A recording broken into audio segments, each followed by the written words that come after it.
Assalamualaikum warahmatullahi wabarakatuh. Hai, saya Kurnia Indasari. Kali ini saya akan membahas materi mengenai komitmen mutu.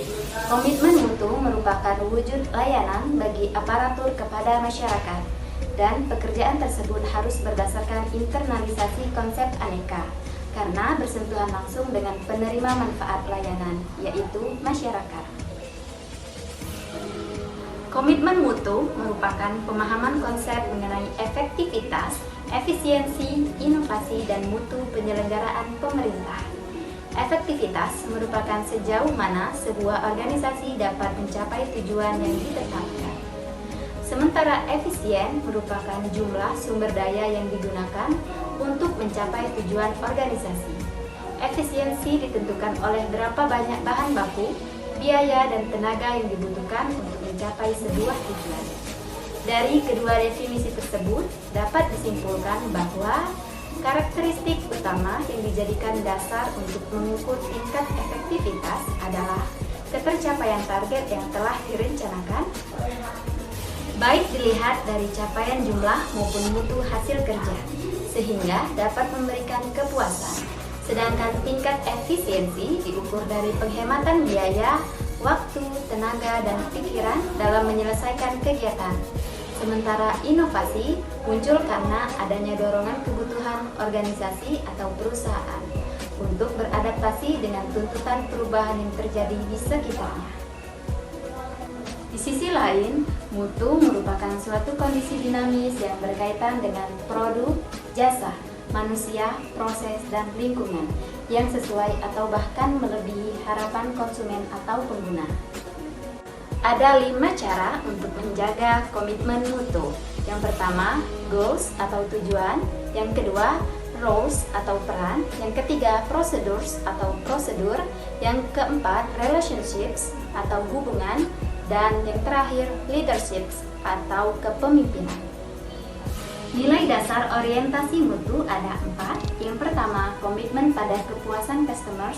Yang kedua, cepat, tepat, ramah. Yang ketiga, melayani dengan hati. Dan yang keempat, melindungi dan mengayomi. Nilai-nilai dasar orientasi mutu. Manajemen mutu terpadu atau Total Quality Management terdiri atas kegiatan perbaikan berkelanjutan yang melibatkan setiap orang dalam organisasi melalui usaha yang terintegrasi secara total untuk meningkatkan kinerja. TQM dapat dicapai melalui 1. Berfokus pada pelanggan. 2. Obsesi pada mutu. 3. Pendekatan ilmiah.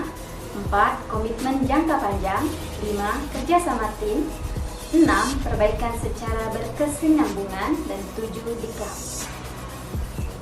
Pendekatan inovasi. Inovasi barang dan jasa adalah cara utama di mana suatu organisasi beradaptasi terhadap perubahan-perubahan di pasar, teknologi, dan persaingan. Inovasi muncul untuk menghadapi tantangan manajemen di masa sulit. Inovasi lahir cepat ketika organisasi berada dalam kondisi stagnan dan sulit untuk berkembang. Ada 4 cara berinovasi. Yang pertama, penemuan, yaitu dengan cara mengkreasikan suatu produk, jasa, atau proses yang belum pernah dilakukan sebelumnya. 2.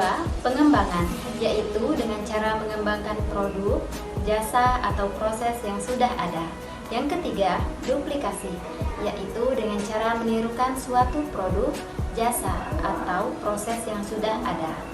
Duplikasi di sini bukan semata-mata meniru, melainkan menambah seutuhnya secara kreatif untuk memperbaiki konsep agar lebih mampu memenangkan persaingan. 4.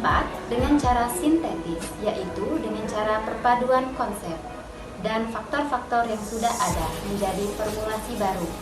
Proses ini meliputi pengambilan sejumlah ide atau produk yang sudah ditemukan atau sudah dibentuk, sehingga menjadi produk yang dapat diaplikasikan.